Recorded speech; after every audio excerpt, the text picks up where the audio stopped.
So next step we're going to do is we're going to remove all the IDs from the customer updated one that's already in the database, because we don't want those anymore. Again, looking at the drawing, this next step, we're going to say the ones that are down here right now in the current update, because that hasn't been changed yet, get rid of those. And in our case, it's this guy, so that the updated addresses only end up having this guy right here. So that's what I'm going to do next.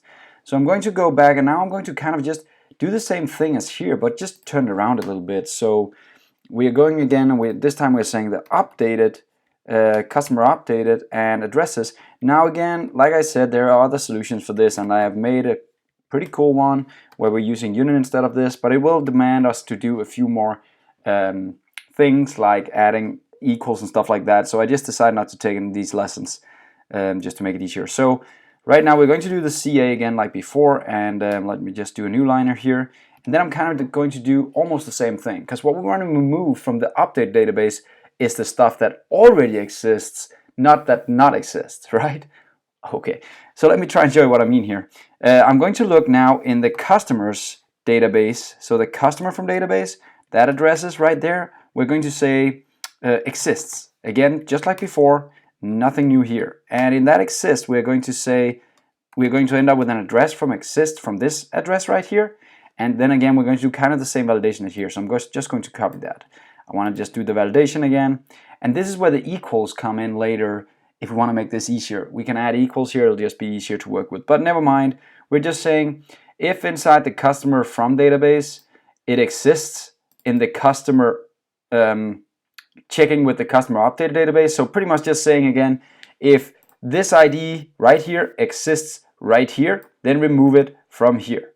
Okay, so that's kind of the step again. So this is the updated, and this is the from database inside the actual code, right? So we're kind of saying again, take the updated guy, this guy, and say if anything down here exists up here, then just remove it, right? So like this.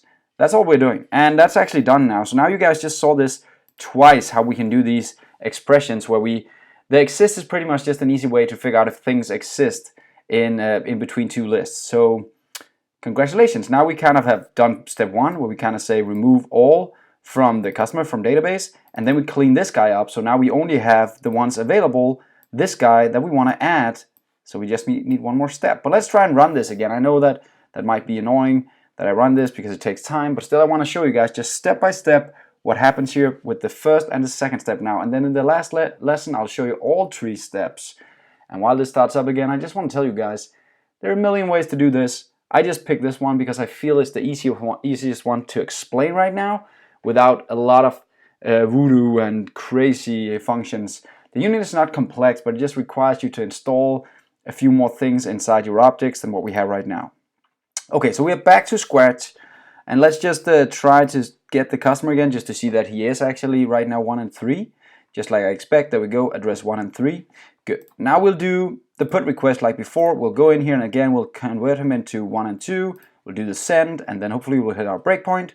And here we go, there's the breakpoint. And now let me just show you both here. The customer updated again. He has, oh man, I missed the zoom again. And then it'll go away again. That's just freaking annoying. So I'll just show you here. Right now the address again is 1, address ID 1, and 2, address ID 2. And this is the new request coming in, right? From database right now, before we do anything, if I open that guy, he should have 1 and, you guessed it, 3, right? So nothing, no voodoo voodoo, nothing in the sleeves, right? I'm showing you a clean trick right here.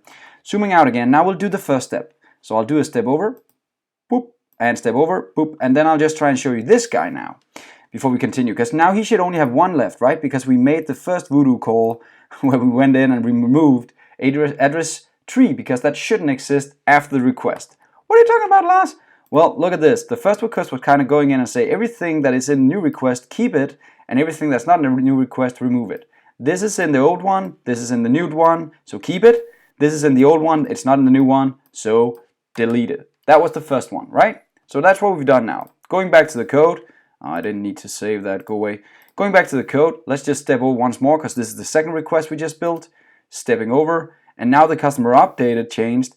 Before, the customer object had 2 things it could do. It had both the ID of 1 and the ID of 2. Now it only has the ID of 2, right? So we just remove one here. Let me show you what that was all about, the second request, or the second change we did in our list. We kind of went down here and said everything that exists here and here should be removed from here. So this guy, he exists up here, cool, remove him. This guy, does he exist up there? No, okay, keep him, right? That was the second request. Now, of course, if I have more values, he would do the same thing. So let's do the last step in the next lesson. Now you guys have seen the 2 steps. Now we just need the last step.